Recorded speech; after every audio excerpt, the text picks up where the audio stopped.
Va ora in onda la rassegna stampa.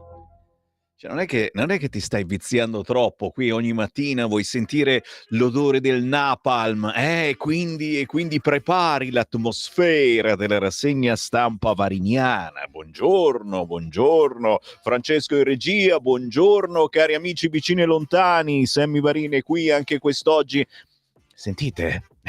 L'odore del napalm, sì, è vero, ed è il vento del nord. Il vento del nord questa mattina tira, cacchio se tira ragazzi, un frescolino su Milano e sul nord, che poi la prova, chiaramente qui in Bellerio, la prova per poter entrare devi resistere al vento del nord. Se ti si congela il nasino, t'assenterun. Sì, sempre stato così. Buongiorno da Sammy Varin, buongiorno a chi sta accendendo la propria televisione 252, mi raccomando non sbagliate, se no andate dai gomblottisti e non è un buon partito in questo momento. Buon mattino a chi è già in automobile e rischia di volar via con l'auto perché c'è un ventaccio veramente potente. Radio DAB, ci ascoltate ovunque, state tranquilli. Da Milano scendete a Roma, il segnale non lo perdete mai. Chiaro che dovete cercare Radio Libertà nella banda DAB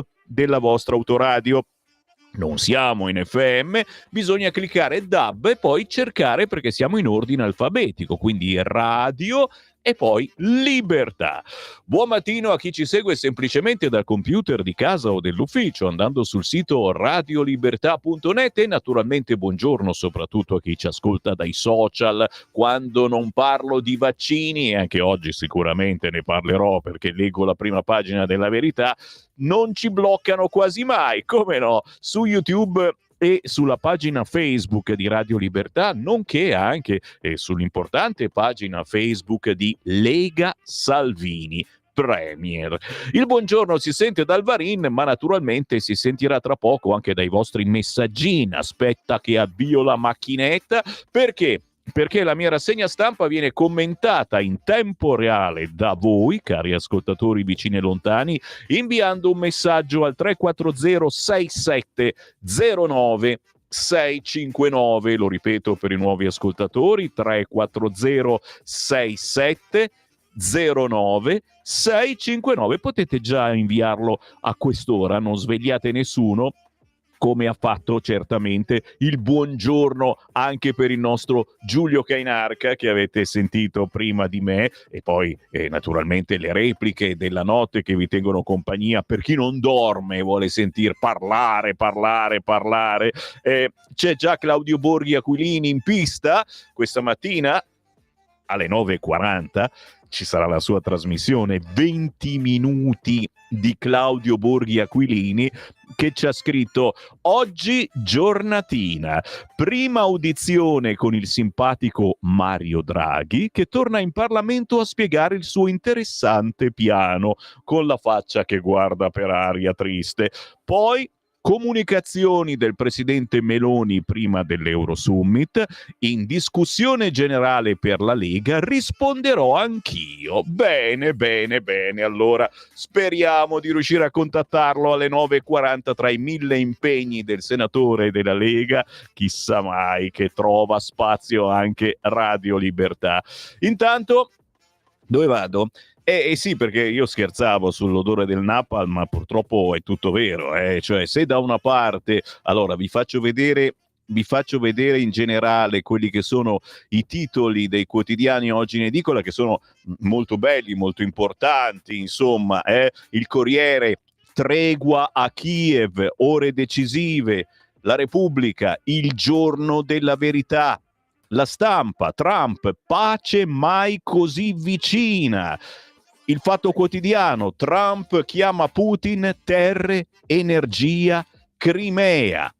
Il Messaggero, una telefonata per la pace. Il Giornale, Ucraina, il giorno del giudizio. Se volete anche il quotidiano, e questo forse è più potente, Il Manifesto titola quest'oggi: non riattaccare. Guarda che bella, non riattaccare, nel senso non riagganciare, ma anche non tornare a sparare. Parleremo di terreni e centrali elettriche. Vedo ottime possibilità di porre fine alla guerra. Trump punta tutto sulla telefonata prevista per oggi con Putin, quasi un colloquio d'affari privato per spartirsi il bottino che taglia fuori l'Ucraina e irride il riarmo dell'Europa. Comunque la pensiate, diciamo che c'è un fondo di verità nel titolone del manifesto di oggi: non riattaccare. Ma ci sono altre titolazioni molto simili che adesso vedremo e che purtroppo non fanno il paio con la notizia della notte. La notizia della notte, la mette in apertura se volete Repubblica: Gaza, la tregua è finita. Raid israeliani contro Hamas, ci sono centinaia di morti. Apriamo l'agenzia ANSA, crolla la tregua, Israele torna a bombardare Gaza, oltre 330 morti. Hamas non vuole rilasciare gli ostaggi ed è pronto a un nuovo attacco come il 7 ottobre. Il movimento islamista, lo Stato ebraico, ha deciso di affossare il cessate il fuoco. Cazzo, scateneremo l'inferno. E che cazzo? Teheran contro Trump, mentre gli Houthi rivendicano un nuovo raid alle portaerei USA, quindi dal Medio Oriente. Assolutamente, davvero, odore di napalm. Non è bella questa cosa, soprattutto nel giorno in cui potrebbe esserci davvero una tregua economica, ecco, potremmo chiamarla così, una tregua di affari. E d'altronde Trump non è certamente uno che passa di lì per caso, è un imprenditore molto importante e il suo pensiero va al guadagno. Bisogna ricordarlo, non per lui, ma in questo caso per gli Stati Uniti, oppure puntini, perché sono sempre i gomblottisti. Attenzione, tuffiamoci subito, dai, intanto voi commentate, che io tra 20 minuti inizio a leggere. 3406709 Da dove partiamo? Beh, a proposito di titoli potenti, quest'oggi Se telefonando, l'apertura del quotidiano cattolico Avvenire. Oggi il contatto tra i presidenti americano e russo, voto alla Camera in vista del Consiglio europeo. Veramente il voto alla Camera ci sarà domani. Trump ottimista sul sì di Putin alla tregua in Ucraina. Prodi bene, ma la difesa UE serve. La maggioranza trova un'intesa sulla risoluzione. Non si nominerà il piano di riarmo. E di questo, ve l'ho detto, se lo becchiamo alle 9:40 parleremo con il senatore Claudio Borghi Aquilini, che è uno che ti dice le cose come stanno. Il presidente USA e l'omologo russo si sentiranno per trovare una soluzione al conflitto. La Casa Bianca: siamo a pochi metri dalla pace. Il Cremlino però avvisa: pericoloso parlare di invio di soldati. Se li inviamo saranno scalzi, no, disarmati e scalzi possibilmente, no? E che saranno i primi, chiaramente, che scapperanno sotto il bunker appena si inizia a sparare, come succedeva in Medio Oriente. Mamma mia, pensare che lì è ricominciata di nuovo la guerra, guarda, mi prende d'un male, ma d'un male. Il Cremlino però avverte, dicevamo, pericoloso parlare di invio di soldati. Intervista all'ex capo della Commissione UE: la tregua ci sarà, i due leader si sono spinti troppo avanti, ma la pace è un'altra cosa. USA e Russia ci vogliono inesistenti e divisi. Da noi oggi troppa distanza tra il PD e Conte. Oggi Meloni parla in Senato, Schlein tiene unito il PD, sia la difesa UE, no al riarmo. E chiaramente c'è da divertirsi anche che cosa succederà all'interno del Partito Democratico, perché oggi Azione presenterà la stessa risoluzione che è stata votata a Strasburgo da metà del Partito Democratico contro le indicazioni di Schlein. Quindi è interessante capire o si daranno tutti malati o saranno tutti in gabinetto in quel momento, oppure non lo so. Vediamo, siamo curiosi. curiosi tutti qua. Tu dici, parla per te, nel centrodestra cosa succederà? Lo chiediamo a Claudio Borghi Aquilini alle 9:40. Secondo voi cosa succederà? Voteremo per il riarmo? Ah, non si dice la parola riarmo, oppure no? La Lega oggi potrà votare al Senato solo il documento della maggioranza, quindi bisognerà mettersi d'accordo su un documento unico, gli altri salteranno automaticamente, è la regola del Senato. Ma domani alla Camera perché sicuramente, visto che in Europa abbiamo votato con il 5 Stelle contro il riarmo, e ci sarà lo stesso documento del 5 Stelle lì davanti a noi. Sai come è un buon piatto? Che facciamo? Non lo mangiamo?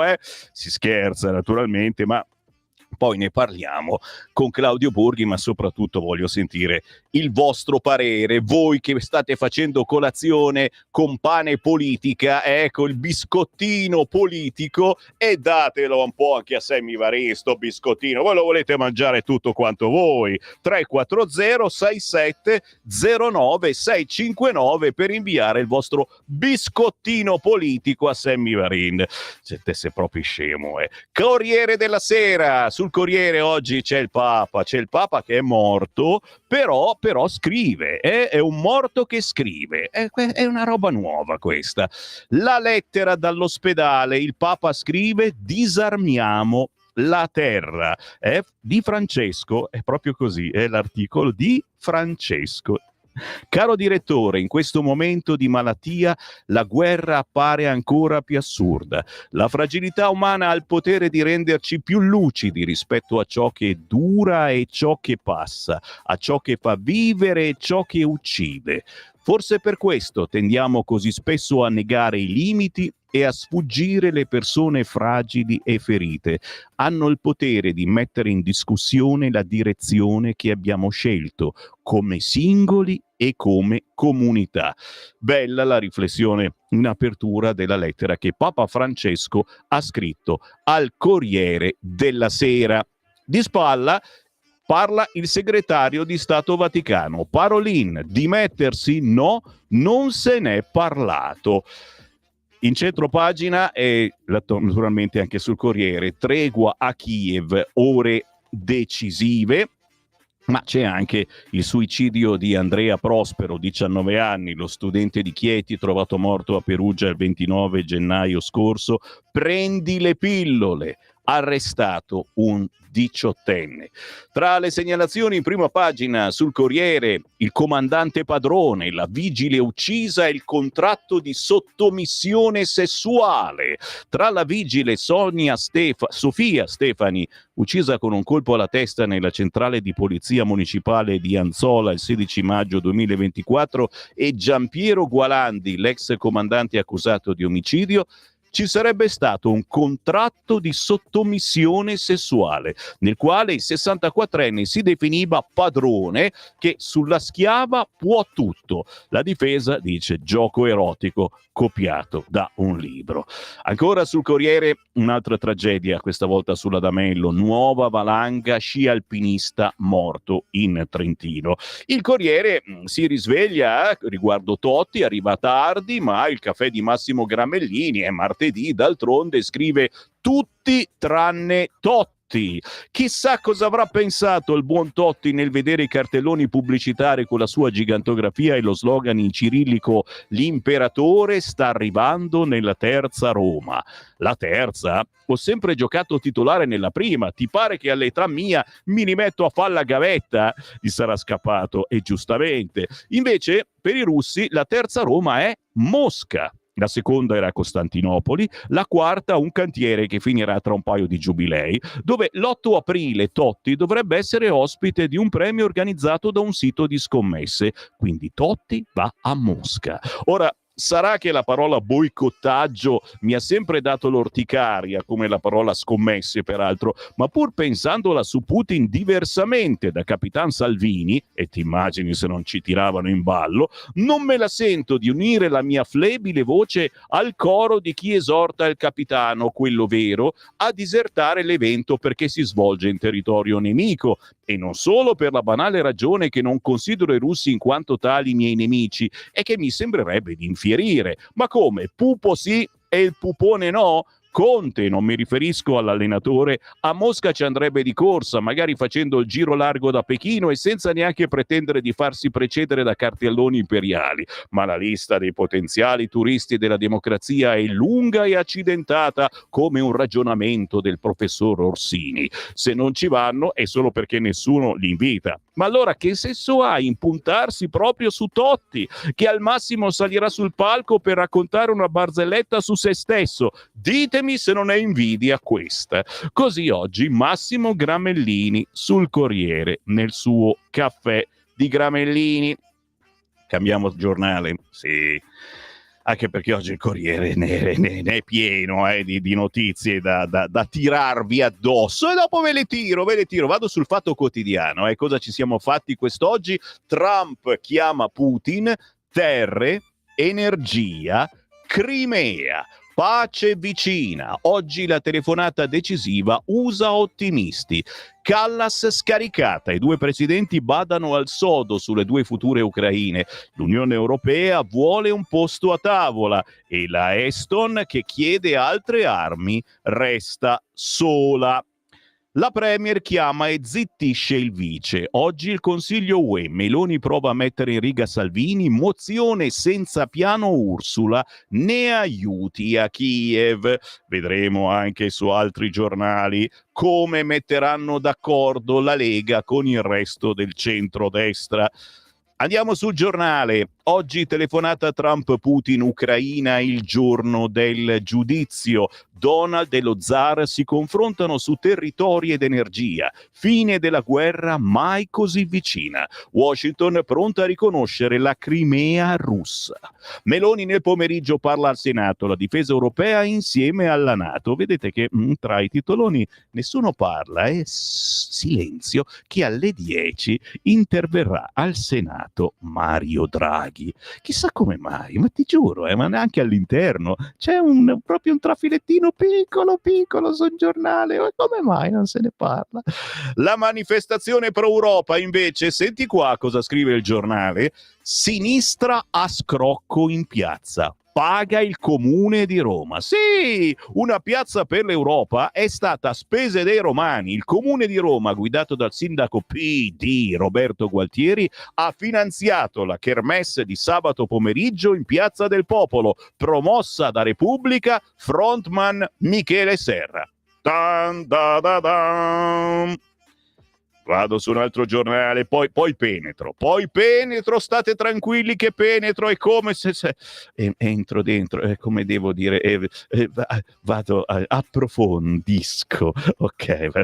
Il Repubblica, il giorno della verità. Trump parla oggi con Putin, in Ucraina pace mai così vicina, e pensa a una Crimea russa. Vuol dire che potrebbe essere la Crimea, che ci va di mezzo per placare tutti gli anni, insieme alle terre rare naturalmente, e a noi niente. Mosca ribadisce il no a truppe dei paesi NATO, ma te li mandiamo scalzi, senza armi, senza guanti, stanno lì poveri, peggio dei bambini palestinesi nella striscia di Gaza. Vedrai che non fanno niente a nessuno i nostri soldati. No alle truppe dei paesi NATO, e apre però, vedi, agli osservatori internazionali disarmati. Non hanno scritto ancora scalzi e senza guanti, ma li vorranno sicuramente così. Duello Meloni-Salvini. Frenata sul riarmo europeo. Questa è la prima pagina di Repubblica, state attenti. Tommaso Ciriaco è una cosa Giorgia Meloni non può e non vuole tollerare. Sentite qua. Che Matteo Salvini si smarchi platealmente dal governo, lasciando che i leghisti votino in Parlamento parte della risoluzione del Movimento 5 Stelle che boccia il piano Rearm Europe. Sarebbe uno strappo clamoroso, che infatti difficilmente ci sarà. La Presidente del Consiglio avverte l'alleato, lo sente al telefono. Questo è l'incipit dell'articolo di Ciriaco che c'è all'interno di Repubblica. Ma su Repubblica, naturalmente, anche qui Andrea Prospero, prendi pasticche e vino. Andrea ha istigato al suicidio in una chat sui social. Insomma, ragazzi, sembra che non ci sia davvero un limite al peggio. Rimaniamo tutti a bocche aperte, soprattutto noi che abbiamo dei figli o dei nipoti. Non è pensabile andare avanti in questo modo. Non so cosa ne pensate voi, ditemelo scrivendo un messaggio al 340 67 09 659. Sì, c'ho la tentazione di entrare dentro in Repubblica. No, devo resistere perché parlano di quello che succederà oggi in Senato e domani alla Camera, e resisto perché poi ne parlano male. Quindi Sammy, ti vuoi fare del male? No, e allora leggi La Stampa? No, voglio andare sulla Verità, le tentazioni, sulla Verità, che ha una bellissima immagine di Biden stralunato. In centropagina si scrive: non li ha firmati lui. La Casa Bianca vuole invalidare gli atti di Biden. Eppure la grazia al figlio. Perché? Perché lo vedremo.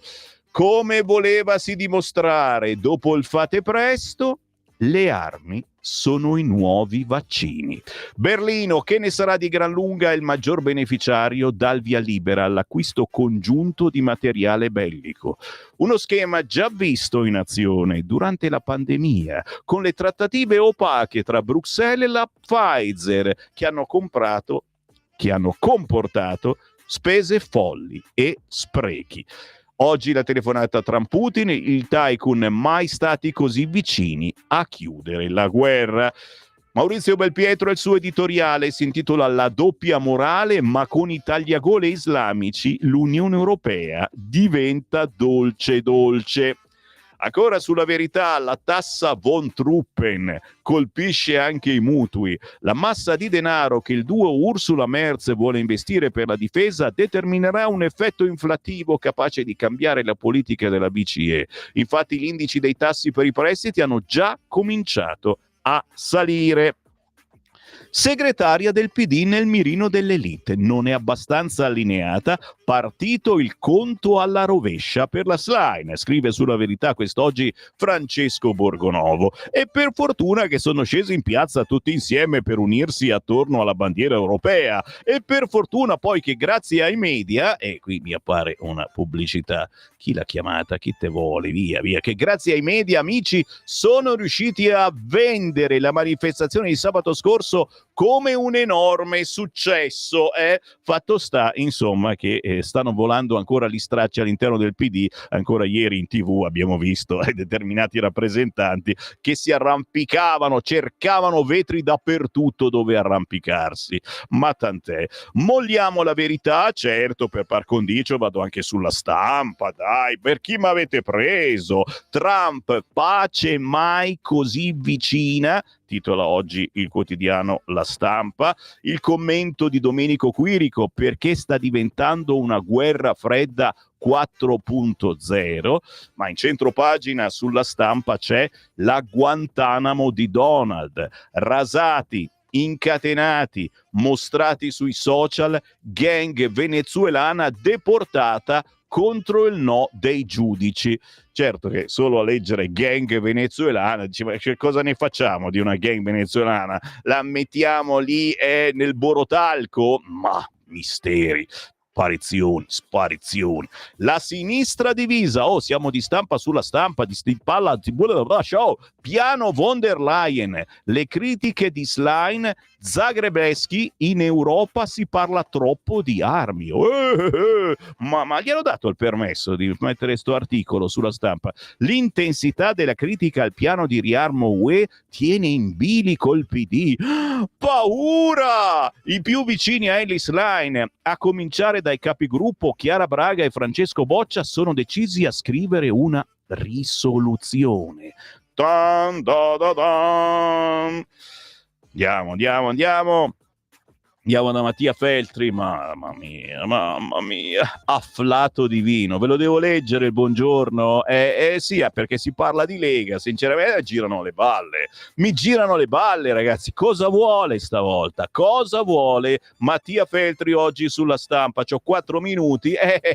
Cambiate radio per un attimo, dai. No, che cosa fate? State lì. Non sapevo, immagino lo sapessero in pochi, che la Lega disponesse di un dipartimento. E mi spiace, non riesco a leggere. Ve lo leggerò un'altra volta, non è troppo difficile. No, scherzi a parte, si parla del pastore, il pastore, Peguraro, lo Peguraro, no, il pastore evangelico. Questo Mattia Feltri non sapeva che la Lega disponesse di un dipartimento religioso e che alla guida vi avesse posto un pastore evangelico. Si chiama Adriano Crepaldi, ha 79 anni, è stato presentato a Matteo Salvini dal generale Vannacci, quindi è una sicurezza, e tra i due è stato feeling immediato. Il compito di Crepaldi è di promuovere i valori cristiani nella Lega e più ampiamente nelle istituzioni italiane. Per esempio, ambisce a introdurre il giorno di preghiera in Parlamento, cattolici, ortodossi, anglicani, tutti insieme una volta al mese. Oddio, proprio tutti no. I musulmani, per esempio, non pare siano invitati, ma l'applicazione dei valori cristiani alla politica, oltre alle classiche battaglie contro l'aborto, eutanasia e gender, trova afflato divino nella proposta di arruolare 100.000 immigrati irregolari dotati di una bella divisa, equipaggiarli come si deve anche di armi, si direbbe, e mandarli alla caccia di tutti gli altri immigrati irregolari. Cioè, che cazzo sta dicendo? Quindi arruolano 100.000 immigrati irregolari, ha scritto Feltri, e li mandano alla caccia di tutti gli altri immigrati irregolari da accompagnare oltre confine. Le reclute saranno poi da premiare con la cittadinanza. Ah, come fanno le città del PD per l'alto contributo alla vita civile. L'idea non è nuovissima e di solito funziona. Prendere alcuni tra gli ultimi, promuoverli a penultimi perché siano spietati con gli ultimi, fu l'incantevole trovata dei nazisti nei lager, la storia dei capò. Vi inviterei però a riflettere soprattutto su questa affascinante forma di cristianesimo, naturalmente pacifista, ripugnato dalle armi, se servono all'ipotesi di impiegarle contro un dittatore russo, ma assai più bellicoso, fino a mettere in piedi un esercito, se si tratta di spezzare le reni ai Neger. Così Mattia Feltri, avete capito qualcosa, sul quotidiano La Stampa. E chi è questo Adriano Crepaldi? Io l'ho cercato su Instagram e arriva da Fratelli d'Italia, e se così è, ti devo dire, insomma, io penserei anche un altro, con tutti i bravi sacerdoti che ci sono in giro, se volete vi dico qualche nome io. Santa Polenta, ci fermiamo. Santa Polenta, fermiamoci. Sì, andate avanti a pucciare il biscotto nella colazione, ma intanto inviatemi un messaggio di incoraggiamento, vi prego, al 340 67 09 659. La tua voce è libera, senza filtri né censura. La tua radio.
Splendido pezzo del maestro Roberto Cacciapaglia, Alma, si intitola così, lo trovate su tutti gli store digitali, su YouTube, il classico moderno del musicista raffinato e gentile.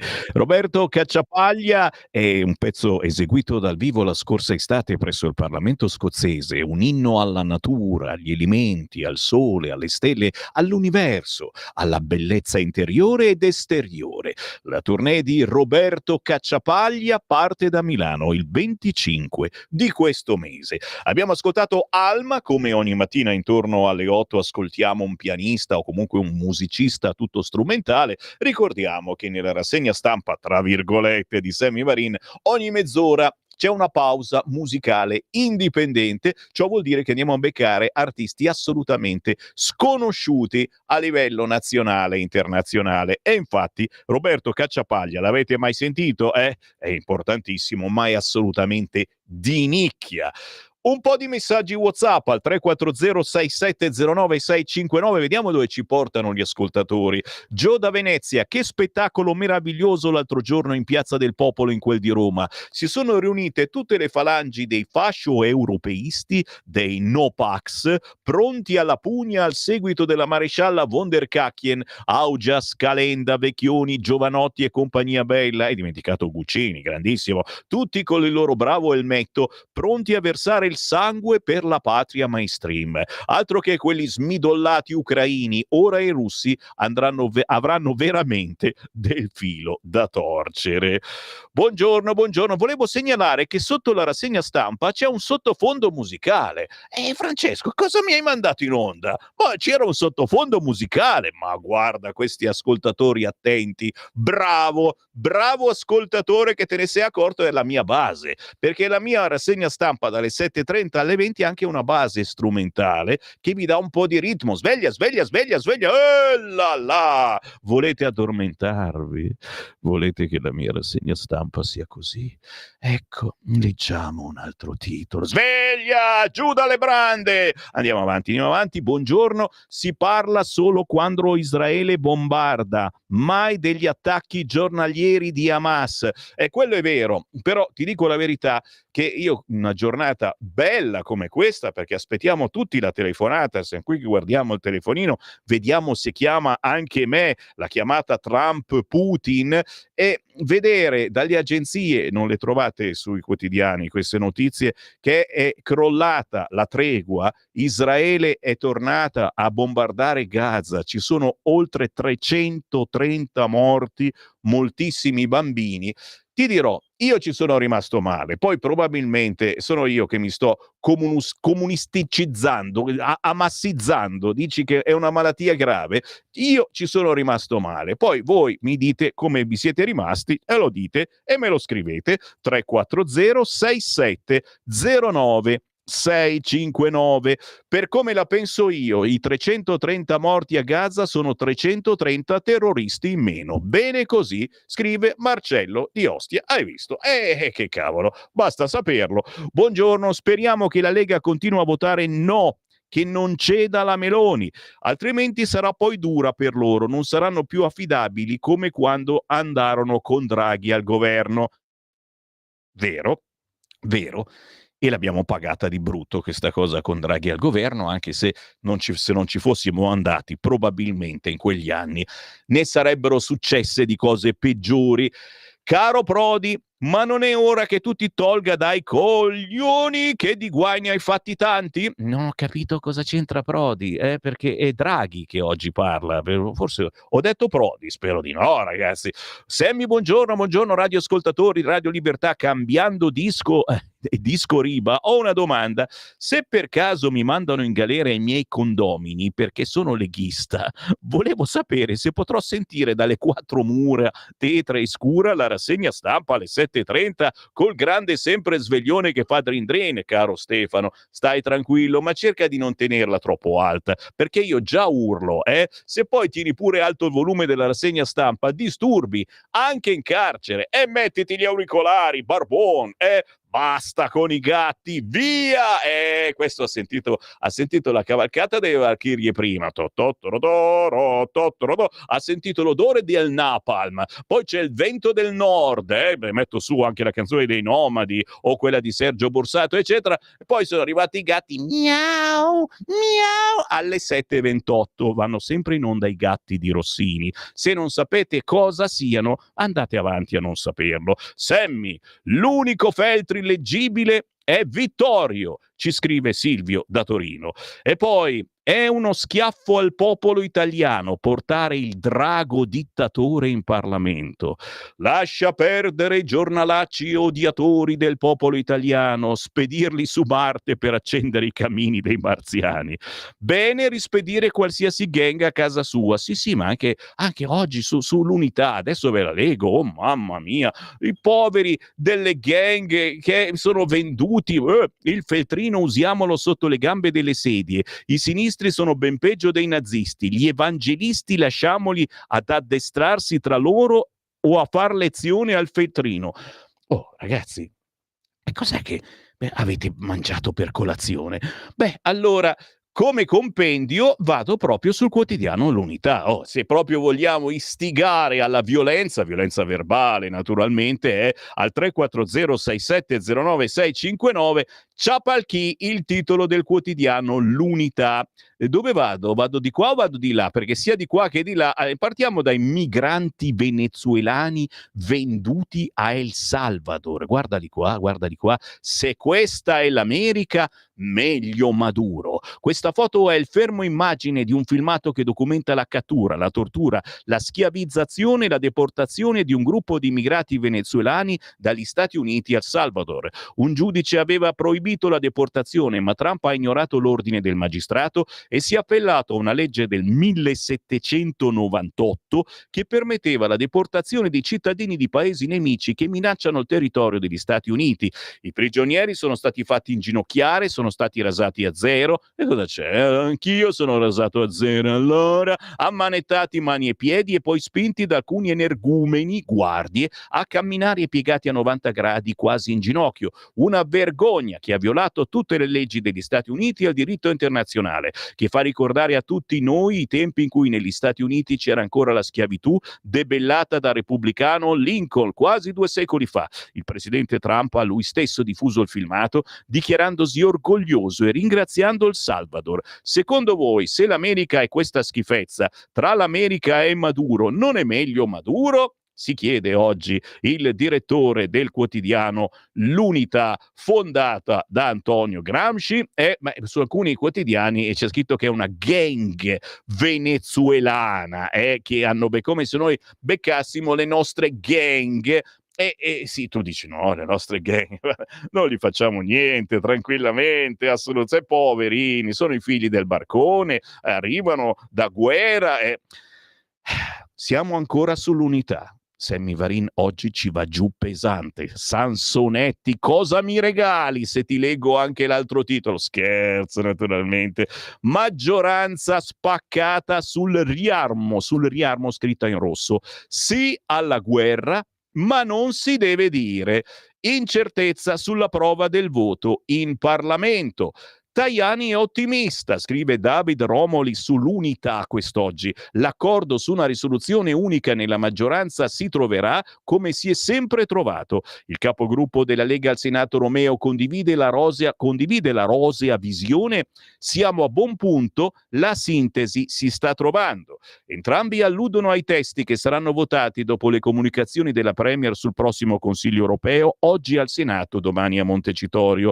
Persone poco avvezze alle alchimie del Parlamento italiano strabuzzerebbero gli occhi.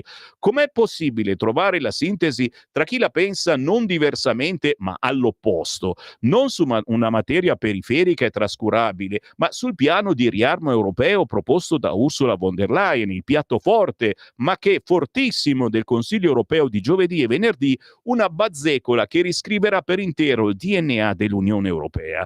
Forza Italia ha già votato per quel piano nel Parlamento europeo e non ci ha certo ripensato. Fratelli d'Italia si è mosso allo stesso modo. La Lega, invece, ha votato contro e nemmeno il Carroccio ha cambiato opinione. Abbiamo dubbi seri solo sul roboante Rearm Europe, il piano portato avanti da von der Leyen senza consultare nessuno. Potremmo anche astenerci sulla risoluzione del Movimento 5 Stelle contraria. Così specifica Romeo come se fosse un particolare. Forza Italia apprezza il progettino perché lo vede come passo verso la difesa comune europea. La Lega lo detesta, anche perché teme che sia appunto un passo verso la difesa comune. Azzurri e tricolori, magari a bocca in questo caso storta, sono disposti ad accettare, magari con qualche correzione, le modalità di finanziamento della spesona pari a 800 miliardi proposta dalla Presidente della Commissione europea, 650 miliardi a debito ma senza incorrere nelle forche caudine del patto di stabilità e altri 150 sotto qualche forma non ancora ben definita di debito comune. Il ministro dell'economia Giorgetti trova quelle condizioni non solo un capestro ma anche un modello di gioco sleale della Germania e non essendo un tipo tanto diplomatico lo strilla ai 420. Ma allora l'accordo di Tajani, la sintesi di Romeo, da dove pensano di tirarla fuori? Dalla reticenza, scrive l'Unità quest'oggi. La Premier ha certamente dalla sua una carta forte, l'accordo effettivo di tutta la maggioranza su alcuni punti essenziali. Il primo è la missione di peacekeeping che l'asse anglo-francese insiste per organizzare, tanto che giovedì si vedranno a Londra i capi di Stato Maggiore di tutti i paesi volentierosi più quello italiano, ma solo come osservatore. Allora vi ho istillato la cattiveria a sufficienza grazie al quotidiano L'Unità. Ci sentiamo più incazzati. E allora vado, corro, me ne vado. Oh, e la stampa, sì, col cavolo. Qui ci vuole il quotidiano Libero. E intanto voi commentate, amici miei, commentate al vetriolo, al 340 6709 659. Libero, un'altra notizietta che non fa capolino su molti quotidiani di sinistra e la mette proprio in apertura. Comizi a spese nostre, la piazzata pro UE pagata dagli italiani. Palco, transenne e vigili. Il Comune di Roma, PD, ha finanziato la dunata organizzata da Repubblica con Schlein e i VIP di sinistra. Sappiatelo, e nella foto guardate che bello il grande palco allestito a Roma per la manifestazione lanciata da Repubblica e appoggiata da VIP e sindaci di sinistra. Già, paghiamo noi. Anche sul Libero, oggi il colloquio, la Crimea sul piatto, in Europa scontro sui fondi a Kiev, Trump chiama Putin, a Bruxelles si litiga. Parallelamente Ursula pronta a sbloccare i centri italiani in Albania, scacco a Dem e soci. Ma lo sapete, è Libero, ci va sempre giù pesante su determinati argomenti che non vengono neppure presi in considerazione da altri giornali e qui ce ne sono due. Da chi cominciamo? Dal Papa? Le nuove teorie? I complottisti scatenati? Il Papa? Foto falsa. E qualche whatsappino mi è arrivato in queste ultime ore che dicevano no, dunque il Papa è vivo, però quella foto è un po' strana perché ti mette 3000 robe. Ma qui addirittura si dice che il Papa è morto e oggi ha scritto anche una lettera da morto al Corriere. Ma poi adesso entriamo sul Libero, ma quell'argomento più bello secondo me è l'accusa a Lucio Corsi. Mi sembrava che andasse troppo bene per Lucio Corsi, lo sai, è arrivato secondo posto di Sanremo, il vincitore di Sanremo non ha voluto andare all'Eurofestival perché si vergognava con quella canzone, sinceramente, e allora ci va lui, Lucio Corsi. Bene, è arrivata l'accusa a Lucio Corsi. Discrimina i Rom. E niente, nemmeno Lucio Corsi va bene. Pensavamo di aver trovato finalmente un maschio diverso, che non voleva essere un duro. Fammi andare subito a pagina 12, immediatamente voglio... Eccolo qua, Lucio Corsi. Non voleva essere un duro, una perla rara di uomo lontano dal pericoloso modello patriarcale, invece nemmeno lui, Lucio Corsi, si salva. Anche lui è un cattivo, un razzista, colpevole per le parole di una vecchia canzone. Lucio Corsi, arrivato secondo a Sanremo, rappresenterà l'Italia al prossimo Eurovision Song Contest e nell'attesa c'è chi lo vuole mettere nei guai. In questo momento, conoscendolo, rimpiangerà i tempi in cui non era così famoso, ma sicuramente più libero. C'è il motivo per cui noi lanciamo solo artisti indipendenti sconosciuti, perché sono più genuini, perché possono dire quello che vogliono. Beh, sappiate, sotto accusa c'è adesso un brano di Lucio Corsi del 2015, Altalena Boy, in cui utilizza il termine zingaro. Solleva il polverone il marionettista rom Rasid Nikolic, che ha pubblicato una lettera contro il cantautore. Dopo vari tentativi di comunicazione senza riscontro a partire dal 26 febbraio, ci apprestiamo a esprimere pubblicamente la nostra profonda apprensione riguardo ai contenuti della canzone Altalena Boy di Lucio Corsi. In particolare riteniamo estremamente grave l'utilizzo del termine zingaro, che è un insulto, un dispregiativo che significa schiavo, scrive il marionettista rom. Te capì? Anni fa c'era addirittura un programma in prima serata su Rai 1, La Zingara. Oggi quella parola non si può dire, meglio rom o sinti o nomade, ma si può dire anche camminante, Alessandra Menzani. E spiega: consideriamo inoltre ancora più grave la diffusione dello stereotipo infondato, secondo cui i rom ruberebbero i bambini, un pregiudizio che ha avuto e continua a avere conseguenze discriminatorie, violente sulla nostra comunità. Attenti a quello che scrivete, ascoltatori. Noi siamo già andati nei guai un po' di anni fa con Pierluigi Pellegrin sui zingari che rubano e che non rubano. Gli zingari non rubano, questo è poco, ma ci sono alcuni che rubano, come gli italiani, del resto, e che cazzo ci vuole tanto a capirlo. La sua perpetuazione, specialmente in una canzone dal tono giocoso e infantile, contribuisce a normalizzare un'idea pericolosa e a rafforzare pregiudizi che ancora oggi alimentano odio e discriminazione. Oh, gli zingari non rubano, soprattutto i bambini. Sperando di non essere ignorati e di anzi aprire una conversazione, lanciamo quest'ulteriore appello. È impensabile che questo testo venga cantato da migliaia di persone. Allora, a parte che la canzone è assolutamente sconosciuta, Lucio Corsi adesso comincia a essere un po' conosciuto, il testo parla di una bambina al parco giochi. Ve lo leggo. Era mezzogiorno al parco, c'era solo il nonno e la bambina. Faceva troppo freddo al parco, c'erano gli alberi a guardare. C'è chi dice l'hanno preso gli extraterrestri e l'hanno portato sulla nave spaziale. C'è chi dice l'hanno preso i marziani per poterlo studiare. C'è chi dice l'hanno preso gli zingari e l'hanno portato in un campo fuori Roma. Apriti cielo. E allora, signori, non sia mai detto che Sammy Varin non vi fa ascoltare. Ora, in questo momento, sul cursore, Altalena Boy, Lucio Corsi.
Lucio Corsi, la canzone incriminata si intitola Altalena Boy. Diranno che è un leghista? Ma assolutamente, prendiamo le distanze. Mai sentita questa canzone? Non neanche mai trasmessa. L'avete sentita su Radio Libertà? No, non è mai andata in onda questa canzone, la cancelliamo da ogni report. Altalena Boy è dal Festival della canzone popolare d'autore, Musicultura, l'ho preso questo file, quindi va bene, proseguiamo la nostra rassegna stampa. Chiaramente fatevi un'opinione, inviate al 340-6709-659. Vogliono distruggere Lucio Corsi? Punto di domanda.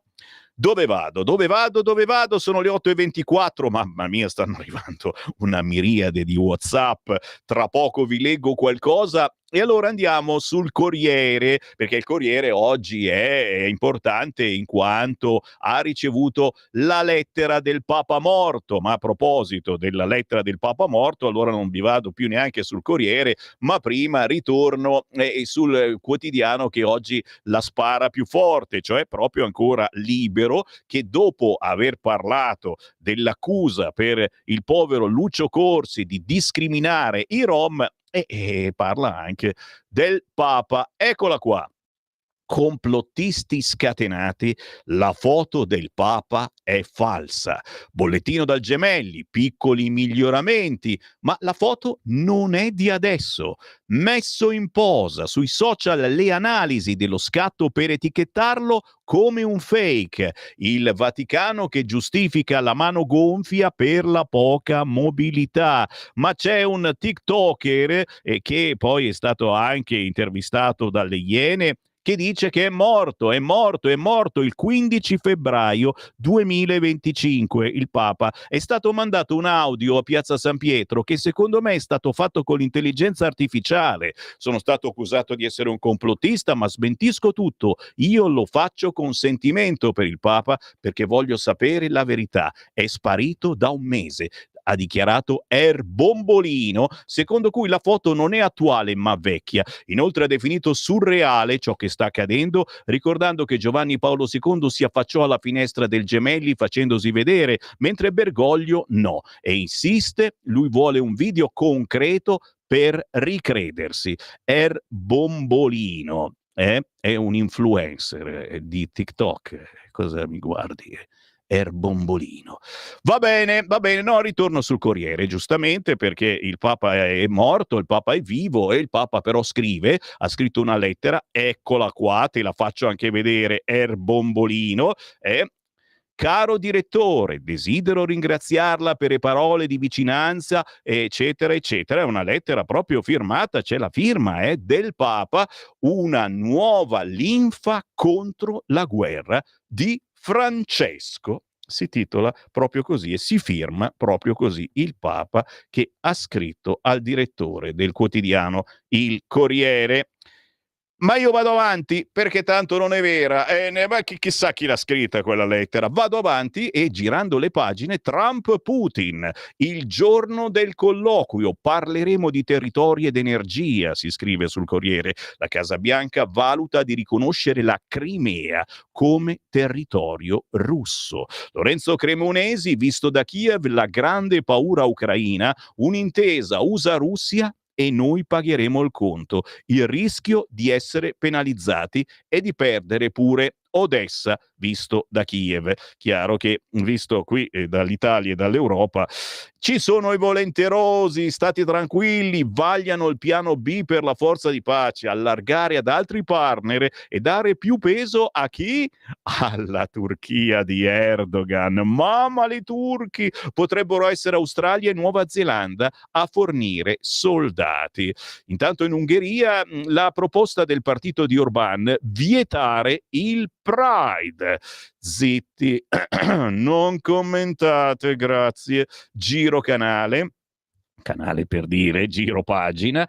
Gli aiuti a Kiev agitano ancora l'Unione Europea, paesi divisi sulle quote dei contributi, non conteremo mai senza difesa comune, l'unanimità scuse, chi è pronto cominci. Quest'oggi sul quotidiano Il Corriere, ma che a noi interessa, intesa nel governo sulla risoluzione, l'accento sul ruolo degli Stati Uniti, Marco Galluzzi, il retroscena a pagina 9. Giorgia Meloni torna oggi in Parlamento alla vigilia del Consiglio europeo di giovedì, dopo 2 mesi di assenza, e ci torna con il favore di dover difendere e argomentare una risoluzione unitaria del centrodestra, mentre l'opposizione le offrirà un terreno facile di attacco sulle molteplici divisioni e risoluzioni del campo della sinistra.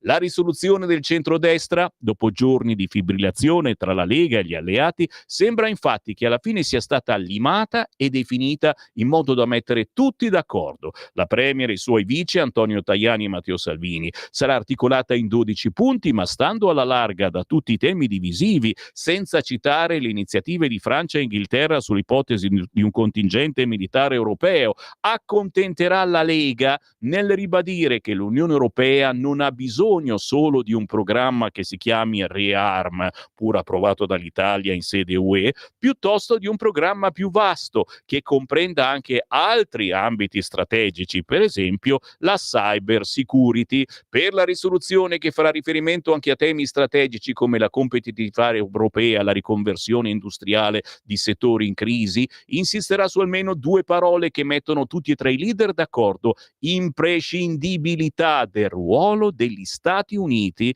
anche depotenziato, in qualsiasi scenario, legato o meno alla crisi ucraina, e altrettanta imprescindibilità del ruolo della NATO, dunque alleanza atlantica centrale, in qualsiasi contesto post-crisi.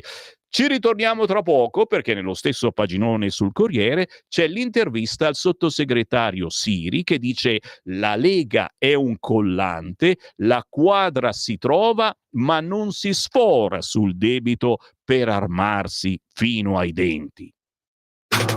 Stai ascoltando Radio Libertà. la tua voce libera, senza filtri né censura. La tua radio.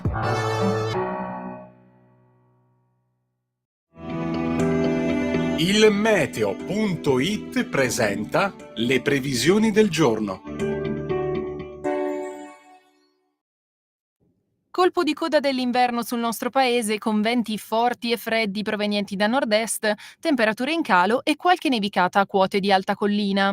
In mattinata infatti vedremo ancora qualche fiocco di neve tra Valle d'Aosta e Piemonte e sul medio Adriatico, piogge al sud a carattere sparso. Dal pomeriggio migliora quasi ovunque, salvo gli ultimi fenomeni al sud, in particolare in Sicilia. Ancora venti forti e temperature in sensibile calo, ben sotto la media del periodo.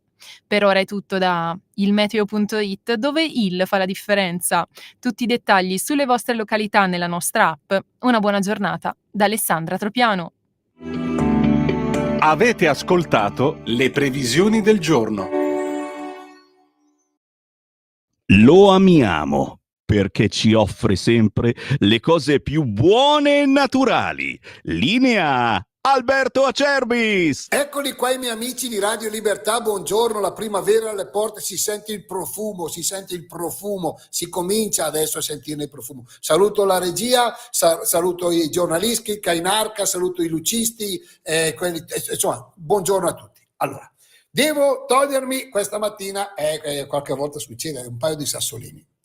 Allora, un paio di sassolini ce l'ho qua adesso e togliamoci questi sassolini.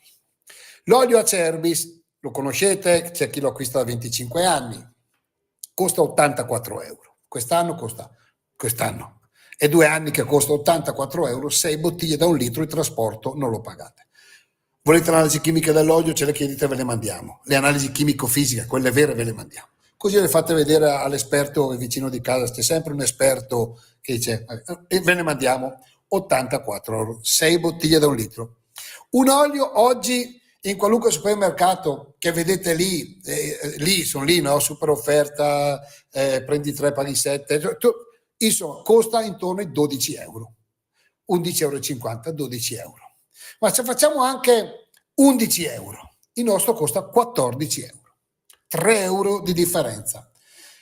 Tra il nostro olio Acerbis, che conoscete, è un olio che va bene, 3 euro di differenza. Voi consumate di media, una famiglia consuma 6 bottiglie in 2 mesi di olio, 2 mesi. Quindi sono 18 euro 2 mesi. E voi perché voi siete molto attenti. E qualcuno per 18 euro di olio extravergine di oliva, che è il principe indiscusso della tavola, che fa la differenza, che insomma è un prodotto importante, ancora più del vino per certi versi in tavola, per 18 euro? Io trovo ancora quelli che mi dicono, però a Cerbis, io l'ho trovato a meno, al supermercato a 11, allora tutti questi anni non sono serviti a niente. Vuoi l'olio a Cerbis? Ti fai un'esperienza, prendi uno spaghettino del 5, del 5 chiaramente italiano, lo fai un pochettino al dente, un giro di olio a Cerbis, un po' di formaggio, annusa, mangia e fai una delizia. 84 euro, 6 bottiglie da 1 litro, il trasporto non lo pagate. Io non ne ho quasi più, prenotatelo l'imbottigliamento per aprile, 030 68 40 408, oppure olioacerbis.com, perché l'olio Bu, come diceva il mio nonno, serve sempre a regalo. Vi voglio bene, ciao. Stai ascoltando Radio Libertà, la tua voce libera, senza filtri né censure, la tua radio.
Un'atmosfera molto speciale quella che ci regalano Ugo Mazzei e Massimo Schiavon. Si intitola Capo Passero. Questo pezzo è estrapolato dal loro ultimo album che si trova su tutti gli store digitali e anche su YouTube. Un viaggio musicale che unisce culture, una celebrazione delle radici musicali grazie a collaborazioni a distanza con musicisti oltreoceano. Se vi piace il genere, richiama molto anche Paolo Conte, andateli a cercare Ugo Mazzei e Massimo Schiavon. L'album si intitola The Bridge. Con il buongiorno rinnovato sono Sammy Varin, di là c'è Francesco certo in regia, ma soprattutto ci siete tutti voi che vi date da fare come non mai al 340 6709 659 per commentare le notizie che vi sto leggendo estrapolate dai quotidiani oggi in edicola, che purtroppo ancora non mettono la notizia principale della notte, ovvero che se c'è speranza per una tregua in Ucraina, purtroppo la tregua è crollata in Medio Oriente. Israele torna a bombardare Gaza, scrive l'ANSA, oltre 330 morti. L'esercito israeliano afferma che l'offensiva arriva dopo che l'IDF ha identificato i preparativi di Hamas per lanciare attacchi contro Israele. Non smetteremo di combattere finché tutti gli ostaggi non saranno tornati a casa. Il movimento islamista dice Netanyahu sacrifica gli ostaggi, cerca la salvezza politica. Vediamo l'apertura invece di Repubblica. La Lega pronti a schierarci con i 5 Stelle, è un retroscena, scintille Meloni Salvini, poi la pace. E su Repubblica l'intervista al sottosegretario Freni che poi avremo modo di leggere. Prima però qualche messaggino, certo, vediamo cosa scrive Marco. Buongiorno Sammy, parliamo delle mani di Ursula sui nostri risparmi oppure del Papa che scrive al Corriere invece che ad Avvenire, giornale non cattolico, del Medio Oriente nuovamente in fiamme grazie ai nemici di Trump, ma stiamo da noi in Italia, quest'anno nei 4 mesi invernali stesso consumo di gas ma 320 euro in più in bolletta, con i nuovi contatori che si muovono anche a gas chiuso. Concludendo, spero che il piede di Dio ci dia un bel calcione, sia finita lì, speriamo che lo dia, che prenda bene, ecco, la mira per il calcione. Messaggio audio sul cursore, sentiamo che dice. Guarda, dispiace Voilà. anche a me che muoiano dei bambini, però voglio ricordare a tutti, anche a te, che le cifre dei morti date nel territorio di Gaza non sono di un ente terzo, sono quei balordi schifosi, tagliagole, maledetti, violentatori di Hamas, sono loro che danno i numeri e quindi sono numeri dati a cazzo. Ciao anche. Quello è vero, come dico sempre mi devo far coraggio, la verità sta nel mezzo, ma rivedere questa notte le immagini di quei bambini morti o che cercano cibo e che viene distribuito una volta al giorno e si mettono a piangere perché davanti a loro passano i più grandi e loro rimangono senza. Sinceramente spezza il cuore, ma si vede che sto diventando vecchio. 3406709 hai letto che Prodi dice che l'Europa è giusto che si riarmi? Certo, è da un po' di giorni che lo dice, è vero, Olivia, buongiorno Sammy, mi mancava proprio questa notizia dei 100.000 musulmani pronti sotto la direzione di un prete protestante, in aiuto per inviare i musulmani regolari che ci sono in Italia, ai propri stati, ma pensano male, sarò complottista, ma chi non mi dice che invece di inviarli alla propria casa non faccio un esercito per combatterci e ucciderci tutti? Qui siamo alla fantapolitica, Olivia, però è così si scrive oggi sui quotidiani. Oramai in questo pianeta indirizzato all'impazzimento non c'è limite al peggio. Sammy, mandiamoli a casa di Sansonetti e compagnia, mantenerli ed educarli e integrarli. Mi piacerebbe proprio vedere come andrebbe a finire, sì, le gang di latinos che Trump vuole cacciare. Varina anche ciao vuol dire schiavo, sì, è vero, non diciamo, aboliamo la parola ciao. La notizia per me più bella è che Trump ha irriso l'ordine del giudice di non deportare i terroristi. Quando accadrà anche in Italia? Graziella. fammi sentire Zingaro di Umberto Tozzi, ma ti ho fatto proprio sentire la canzone di Lucio Corsi in cui si parla di zingari che rubano i bambini. È brutto a dirsi, ma Israele fa bene ad attaccare Hamas, se lo merita, visto tutto il lugubre spettacolo andato in scena ogni volta che liberavano i pochi ostaggi. L'articolo di Repubblica sul duello Meloni-Salvini è per caso stato scritto dal nuovo compagno della Meloni? Sono veramente prolifici come inventori di fake news.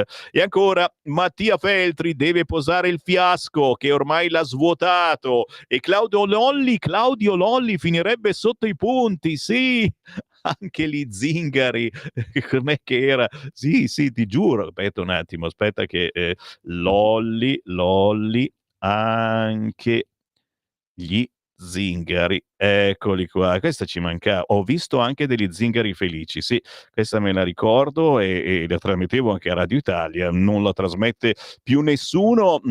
Sentiamone qualche istante. Questa è la pubblicità, non è impazzito Claudio Lolli, che già, insomma, però è musica diversa, ma non così tanto. La pubblicità del whisky, che tra poco non ci sarà più perché arrivano i dazi. Eccola qua.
Cioè, capisci perché Claudio Lolli non ha fatto polemica? È perché non canta, semplicemente, perché l'ha solo titolata così. Scherzo, il pezzo dura 7 minuti e 54 secondi, e poi mi dite che non c'ho voglia di lavorare, però Claudio Lolli fece, erano forse anni 70-80, questo pezzo intitolato Ho visto anche degli zingari felici. Caro marionettista, tu dici però non rubavano. È vero, mica scemo Claudio Lolli. Fammi ritornare. Dove vado? No, mi devo fermare con i WhatsApp, perdonatemi, vado avanti dopo e poi dalle 11 a mezzogiorno abbiamo spazio. Devo ritornare e correre sul quotidiano Il Corriere, perché ve l'avevo promesso. Sul Corriere, oltre che l'intesa nel governo sulla risoluzione, mettendo l'accento sul ruolo degli Stati Uniti, oggi lo sapete alle 10, non bisogna saperlo, alle 10 al Senato parla Draghi, non lo scrive nessuno, ma è così. Alle 10 parla Draghi, ok? Alle 9:40, se riusciamo a beccarlo, Claudio Borghi Aquilini, così ci spiega tutto. Claudio Borghi sarà anche quello che parlerà a nome della Lega oggi in Senato. Way, quindi magari ci fa sapere qualcosa sulla risoluzione che voteremo. Intanto oggi sul Corriere c'è il sottosegretario Siri. La Lega è un collante, la quadra si trova ma non si sfora sul debito per armarsi fino ai denti. Trump vuole la pace, Putin vuole la pace, Zelensky lo stesso, gli unici che non la vogliono sono in Unione Europea. Ma così l'Unione Europea mette in discussione la sua ragione fondante. Armando Siri, il coordinatore del Dipartimento Leghisti e padre della flat tax, non era preoccupato per la risoluzione di centrodestra sulle comunicazioni di Giorgia Meloni in vista del Consiglio Europeo di giovedì. Sicuro? Qualche problema c'è stato, chiede il Corriere a Siri. Una quadra si trova sempre. La Lega è un collante della coalizione. Abbiamo posizioni magari non identiche, ma tutti sappiamo di non poter dire ai cittadini italiani che sfodereremo quelle che fino a ieri erano le tavole della legge sul debito per andare ad armarci fino ai denti. Sforeremo le tavole della legge. Tanto lavoro in Italia per una posizione comune quando a Bruxelles avete dato 3 voti diversi? Fa parte della dialettica politica, dice il nostro sottosegretario Siri, ma qui stiamo insieme al governo e troveremo una sintesi adeguata.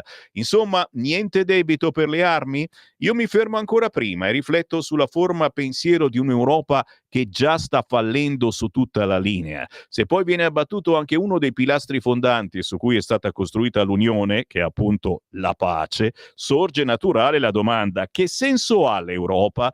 E dunque niente debito per le armi? 800 miliardi è una cifra che, se davvero sul piatto, ci meraviglia molto dopo anni a parlare di austerity, vincoli, salva stati. Credo che ci sono somme simili disponibili. Se ci sono somme simili disponibili, debbano essere per metà messe a servizio dei cittadini. Sanità, pensioni, bollette, flat tax, pace fiscale. Perché per metà? Risponde il nostro sottosegretario Siri, è una base. Io credo che se ci sono 800 miliardi da spendere, se ne spenda il 50% per rafforzare la difesa, e sottolineo difesa, facendo lavorare aziende italiane, mentre il resto deve essere impiegato per le finalità che dicevo.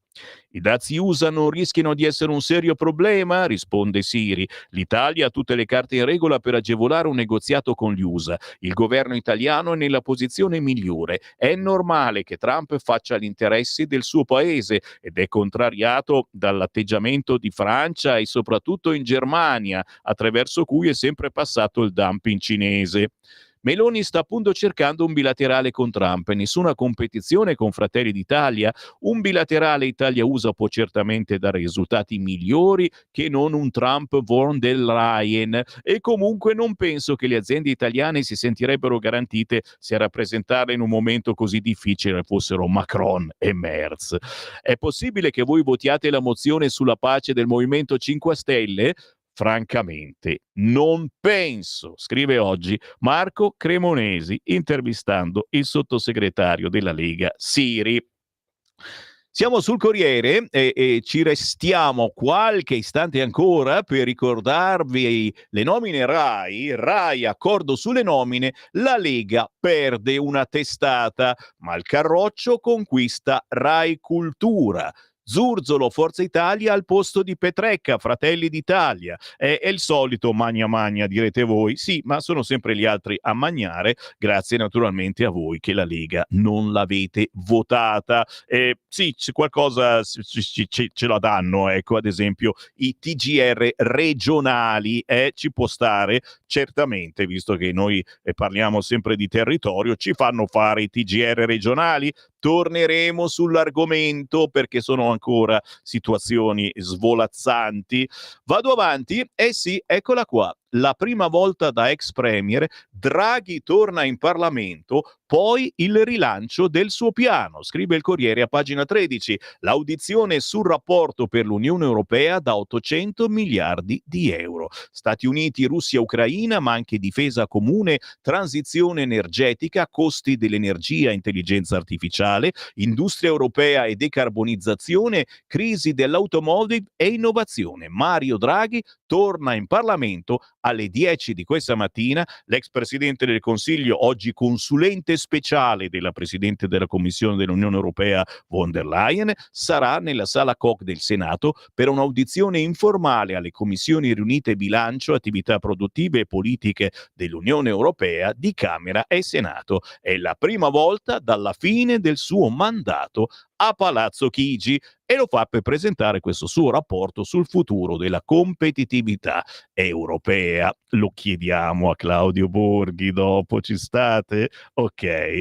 La polemica. Totti in Russia, anche la politica si divide e lui valuterà. Ce lo mandate in Russia, Totti? 340 6709 659. Vado sul quotidiano Il Giornale. Ucraina il giorno del giudizio, ma soprattutto sinistra a scrocco in piazza, paga il comune di Roma. Questa non la sapevate e in effetti lo scrive solo il giornale. Sinistra a scrocco in piazza del Popolo, sit-in di serra e VIP pagato dal comune, spesi 270.000 euro. Il promotore dell'evento si chiama fuori e dice risponde Gualtieri e il suo staff conferma, ma è tutto regolare. Una piazza per l'Europa a spese dei romani, scrive Laura Cesaretti con Pasquale Napolitano. Il comune di Roma, guidato dal sindaco PD Roberto Gualtieri, ha finanziato la kermesse di sabato pomeriggio in Piazza del Popolo, promossa da Repubblica, From e Michele Serra, appoggiata inizialmente da un appello di sindaci di centrosinistra e non solo, c'erano anche i primi cittadini di Palermo e Venezia, ma poi sposata dal PD e da molte altre sigle del centrosinistra nel nome dell'Europa.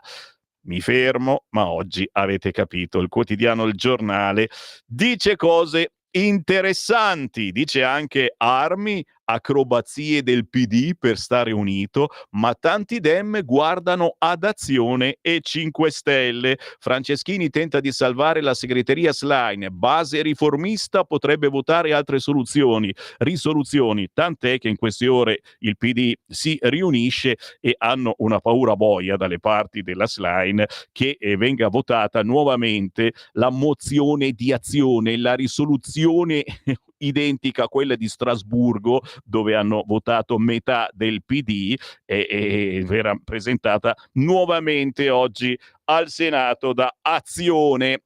Vediamo, sono sempre curioso. Ancora sul giornale, oggi la telefonata tra Trump e Putin, la fine del conflitto mai così vicina, il Cremlino avverte no alle truppe UE. Tutte le linee rosse, Mosca non cede, USA pronti al passo, dicendo la Crimea è russa.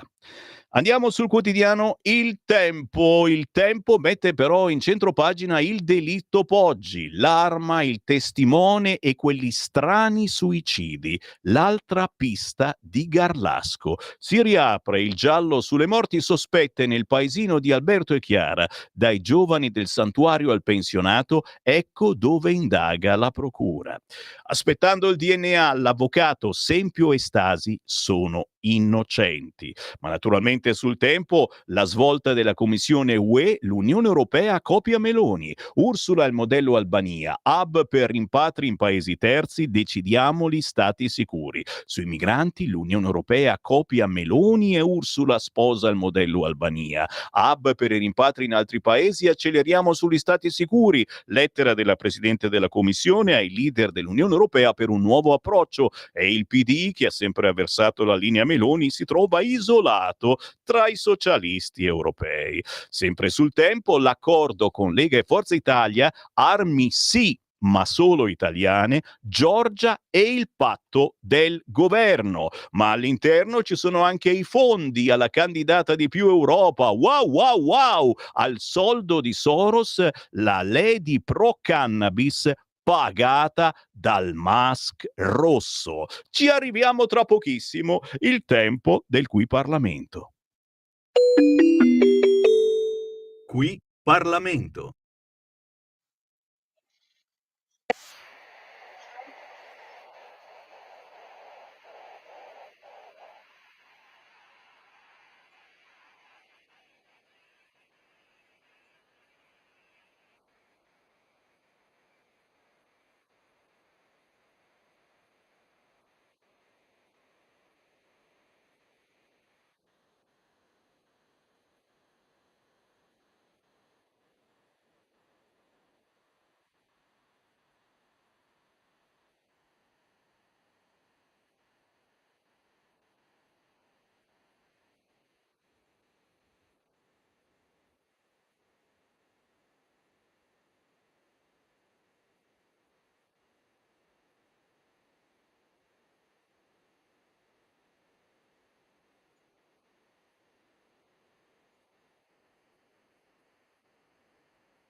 Qui Parlamento.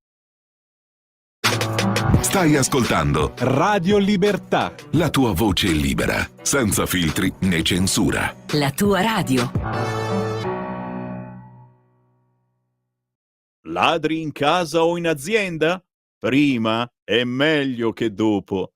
Oggi la soluzione si chiama Dialogos e passo subito la parola e do il benvenuto alla ditta Sicurbet, tecnologie per la sicurezza. Un saluto a te e a tutti gli ascoltatori. Vi prego di prendere carta e penna perché vi do subito il numero di telefono che potete chiamare per proteggere voi e la vostra casa 24 ore su 24. Questo è il numero di telefono che potete chiamare per il sopralluogo gratuito 389 11 89 705. Ripeto, 389 11 89 705. Vi ricordo che io rappresento Sicurbet, tecnologie per la sicurezza. Siamo produttori dell'antifurto Dialogos, progettato e costruito interamente in Italia. Antifurto che può gratuitamente essere collegato alle forze dell'ordine di zona, ovviamente previa vostra richiesta. E quindi cosa succede? Una volta installato l'allarme, che si installa senza fili, quindi non ci sono muri da rompere, lo potete tenere inserito giorno e notte a finestre aperte o chiuse senza nessun problema. Se avete degli animali in casa potete tenerli liberamente. Se l'allarme scatta vi avvisa immediatamente e avvisa chiaramente le forze dell'ordine qualora vi siate collegati. Ripeto il numero di telefono 389 11 89 705. Vi ricordo che l'antifurto è anche coperto da una garanzia integrale totale per 2 anni con sostituzione gratuita del prodotto nel caso si dovesse guastare. Una garanzia del genere so che non la offre nessuno, ecco. Per cui voi valutate, abbiamo varie soluzioni, chiaramente anche videocontrollo, quindi telecamere, sensori da giardino, telecamere intelligenti e via dicendo. Vi ripeto il numero di telefono che è 389 11 89 705. Un saluto a tutti e ricordatevi sempre che prima è meglio che dopo. Ladri in casa? Installa Dialogos 389 11 89 705. Dialogos è l'antifurto senza fili che ti permette di stare in casa con l'allarme inserito, anche ai tuoi amici animali. Chiama il numero 389 11 89 705. Antifurto Dialogos e sei protetto 24 ore su 24. 389 11 89 705. Sicurbet. Prima è meglio che dopo. Per la tua pubblicità visita il sito radiolibertà.net.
Si chiama Demetra Bellina, questa Don't You Come Around, da Udine, attrice celebre per avere partecipato al film Non credo in niente, ma anche in Mnemonix e Spot. In questo pezzo c'è trasformazione, riscatto emotivo, la capacità di ritrovare luce. Suona chitarra, armonica, pianoforte, sinti, il basso e il suo stile è ispirato al folk di Bobby Solo? No, Bob Dylan. Ma no, lo salutiamo Bobby Solo, ragazzi, eh?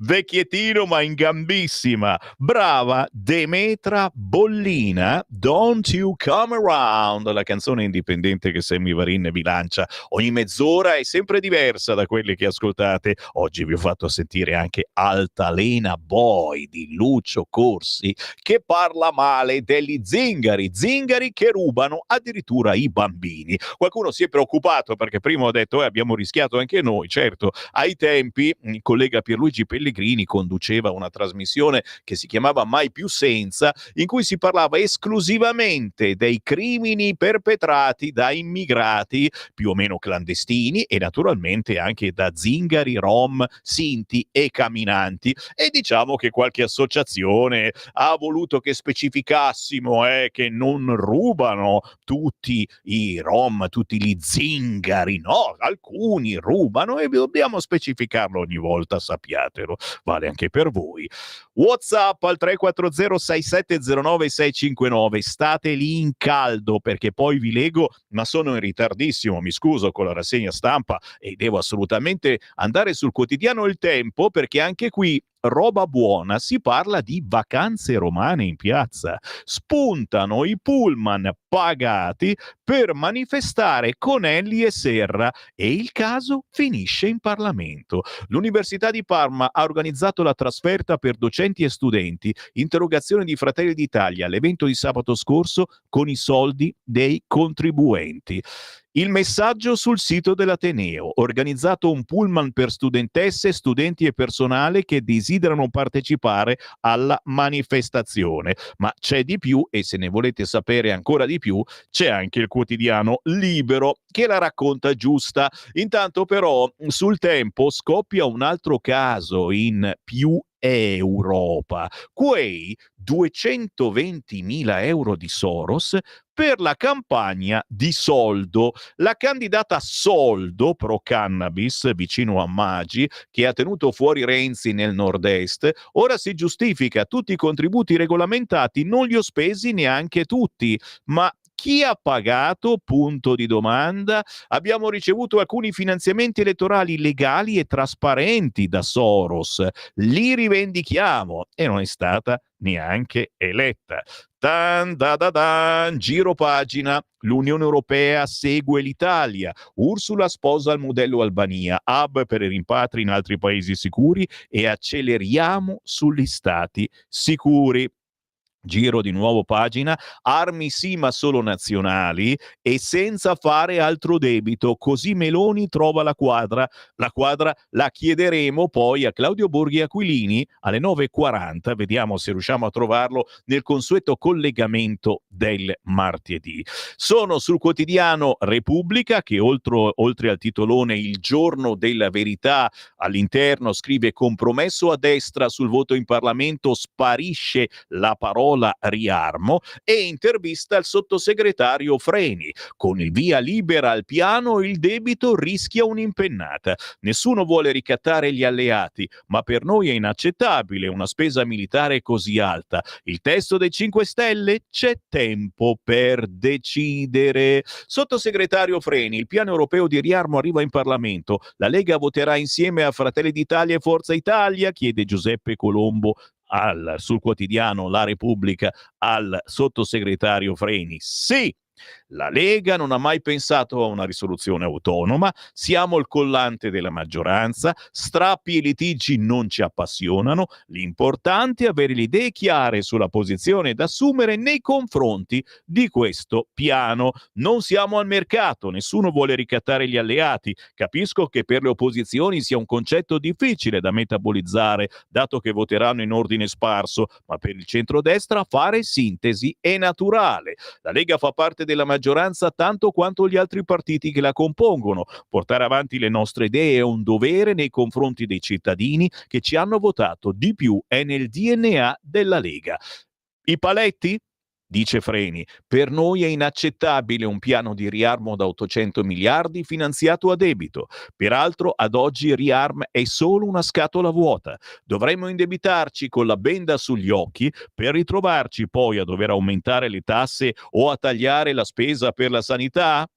Nessuno mette in dubbio che la sicurezza dell'Europa interna e esterna sia una priorità. La risoluzione lo dirà con grande chiarezza. Un'altra cosa è sostanziare la costruzione di una difesa comune. Vogliamo costruire infrastrutture che potremmo utilizzare anche in tempi di pace o spendere miliardi in munizioni proprio oggi che la pace sembra finalmente possibile?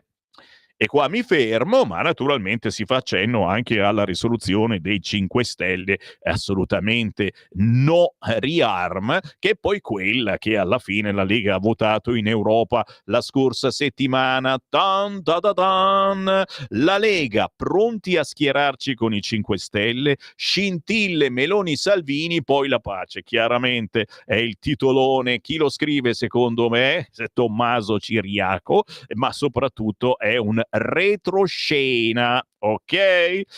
Sempre su Repubblica, le brutte e terribili notizie di cronaca. Addirittura a pagina 21 si parla di un contratto di schiavitù sessuale per la vigile uccisa dal suo ex capo. E poi 50 sfumature di umiliazioni, relazione tossica, racconta Caterina Giusberti. Naturalmente sono le notizie che non vorremmo mai leggere, che ci fanno capire quanto stiamo peggiorando giorno dopo giorno.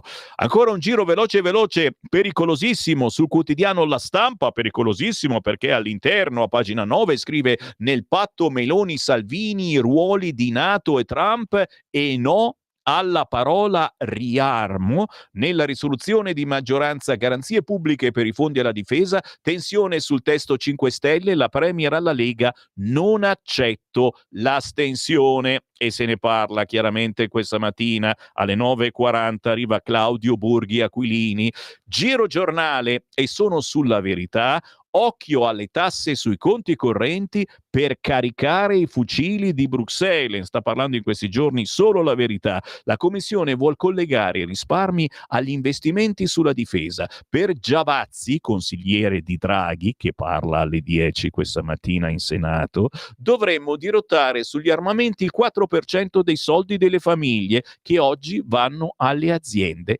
extra UE. Oggi ne parla solo il quotidiano La Verità, che scrive però anche che l'Unione Europea sposa la linea italiana sui migranti, necessari hub e lista dei paesi sicuri. Ancora a pagina 16 della Verità, non si evitano le alluvioni con le follie green. I danni da maltempo in Emilia-Romagna e Toscana sono stati arginati grazie alla manutenzione dei fiumi e alle opere idrauliche, come lo scolmatore di Pontedera, lungo 28 km, che ha permesso di ridurre la piena dell'Arno, salvando la città dagli allagamenti. E pazienza se gli uccellini, insomma, non sono contentissimi.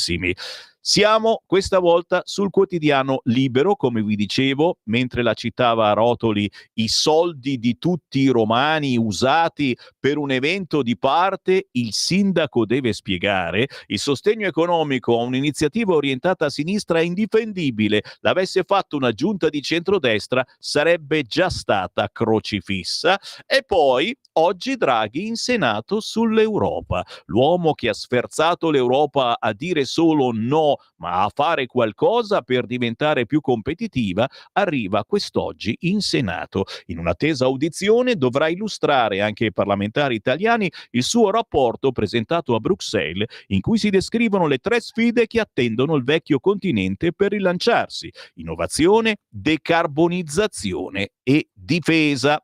Se ne parla oggi sul quotidiano Libero, che ricorda anche Trump e Putin parleranno oggi della tregua, mai così vicini alla pace, e calano i prezzi del gas addirittura.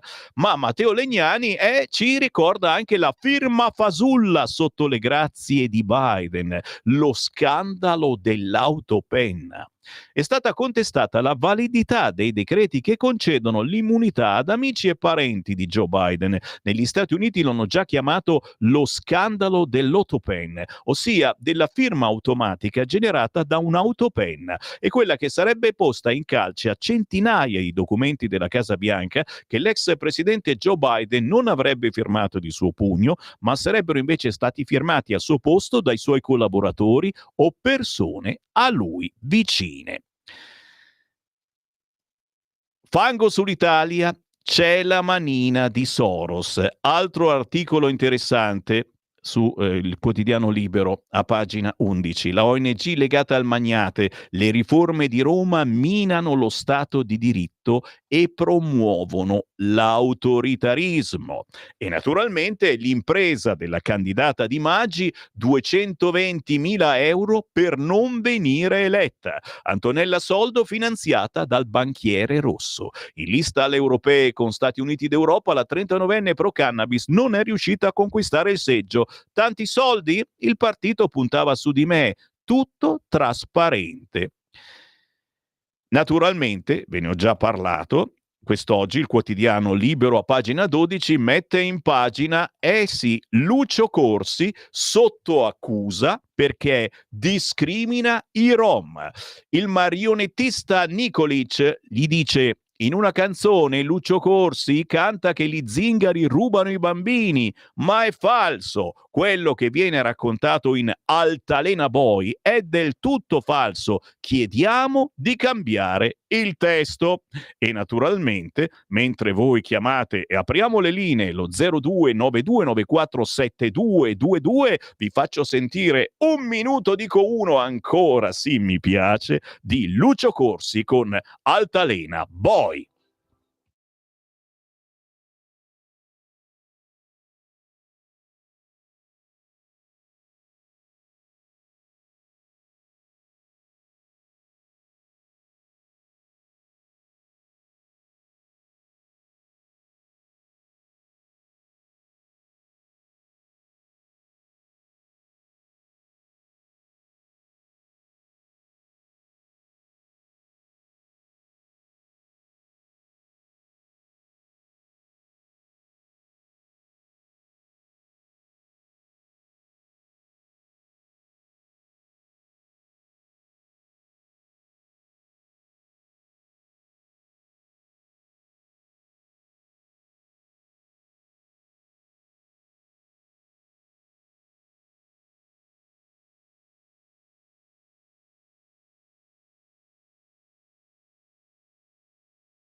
La canzone pericolosa di quest'oggi è Altalena Boy, che parla male degli zingari che rubano i bambini, veramente anche dei marziani, insomma, se la prende un po' con tutti. 0292947222, pane per le mie orecchie. Altalena Boy di Lucio Corsi sarà il nuovo disco della settimana su Radio Libertà. Chi c'è in linea? Pronto? Ciao Sammy, sono Marco da Mantova. Buongiorno. Questa mattina non parliamo di politica, ti voglio fare una domanda, in quanto tu come me, tu lo sai ancora, io non più, hai fatto tantissimi anni di radio. Quel Massimo Schiavon del quale tu hai messo il pezzo alle 9, mi sembra, 8:30, sì. Alle 8:30.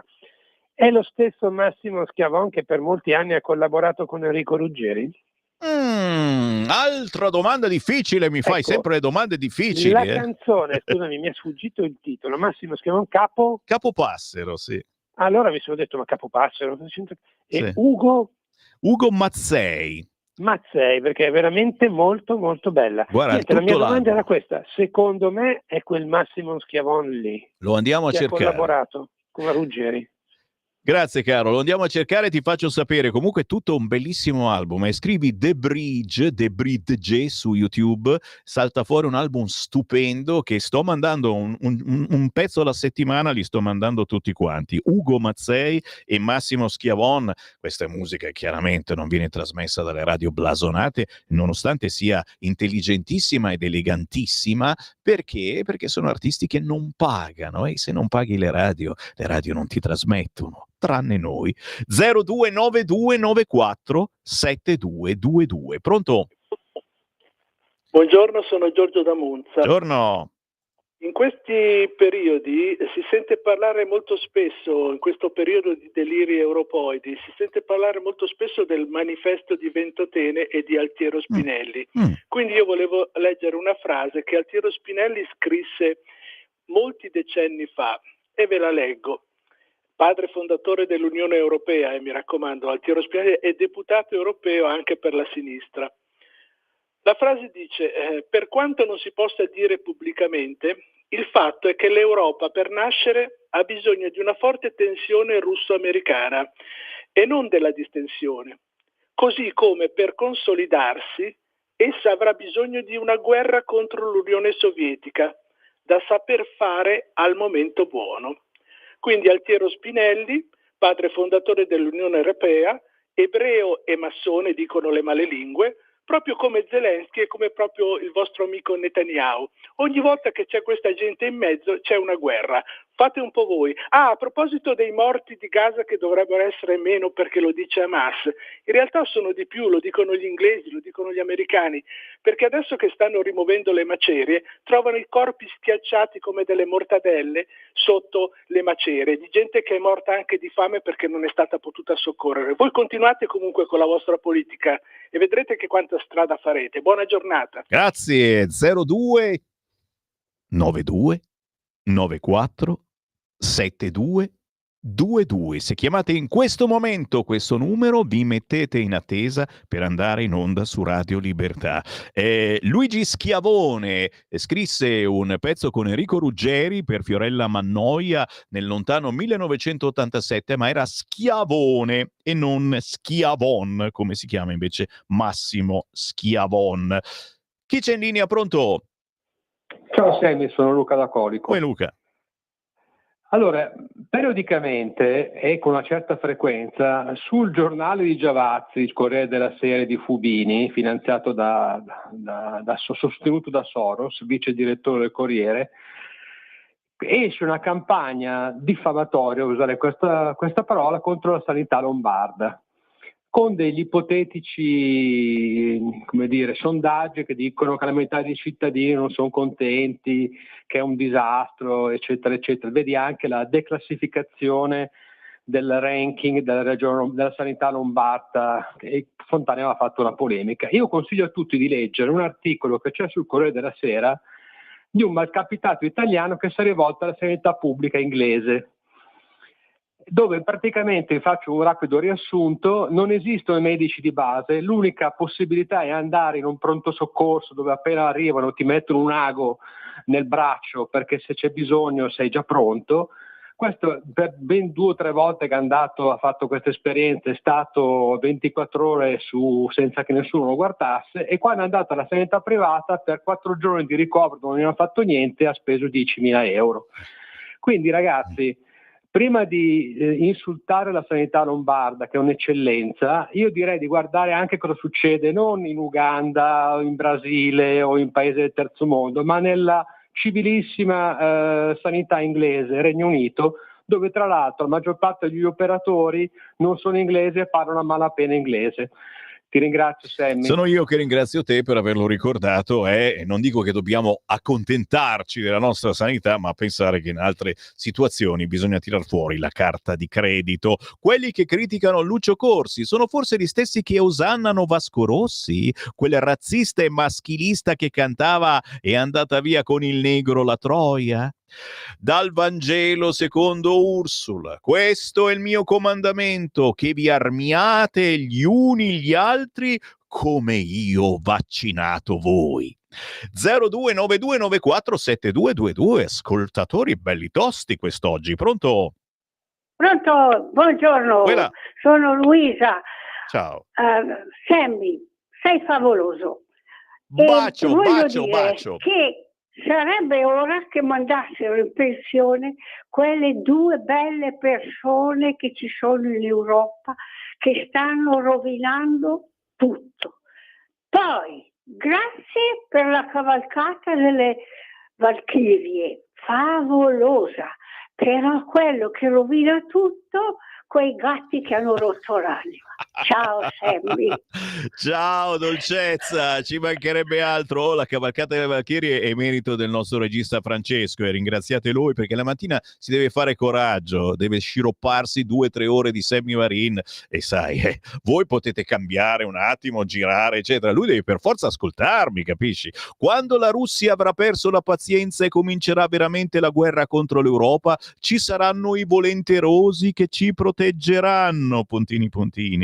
Mi auguro fortemente che la Lega non venga convinta a cambiare idea sulla votazione su Riarm, sarebbe una delusione e un voltafaccia veramente imperdonabile, ci scrive Ombretta. Ombretta, sono nervoso anch'io, tamburello sul tavolo, alle 9:40 speriamo di beccare Claudio Borghi Aquilini, che sarà al Senato. Pronto?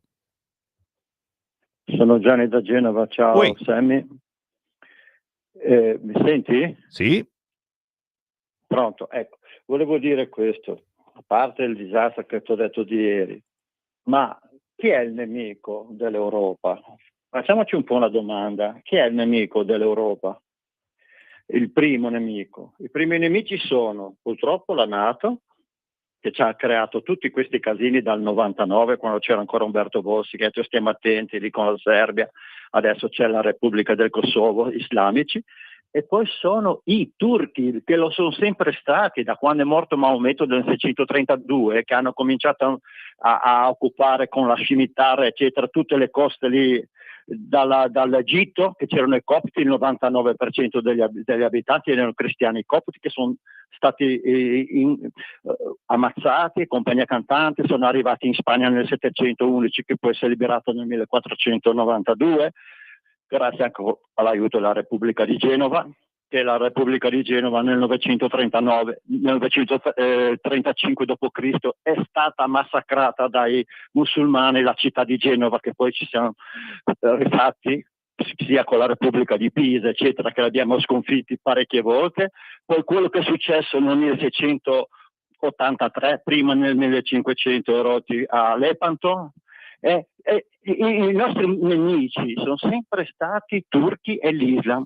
Grazie e caro, Russia, ce le ritroviamo qui a casa nostra che continuano a bussare. C'è l'ultima telefonata, pronto? Sammy? Ciao. Buongiorno, sono Mimmo da Napoli. Ciao Mimmo. Sai che ti seguo, no? Grazie. Senti, modello Caivano, una piscina, una palestra, un po' di giovani in galera, e questo è il modello Caivano. L'INPS ha accertato che solo nella città di Napoli il 67% delle donne non lavora solo il 33%. Non sarebbe ora di pigliare l'Istat e mandarla e metterla in un cestino e mandarla via? L'Istat risponde al governo, che non è un istituto libero. E quindi quelle falsità che dice sull'occupazione riguardano, sì, magari ho disoccupazione zero al nord e il 67% al sud. Va bene così, si fa la media e si raggiungono quegli obiettivi. Ma il problema è che l'Istat deve dire al sud non c'è occupazione. Il modello Caivano aveva una sola prospettiva: detassare le aziende, falle venire qui giù, mettere un bel di giovani a lavorare e dopodiché si inizia.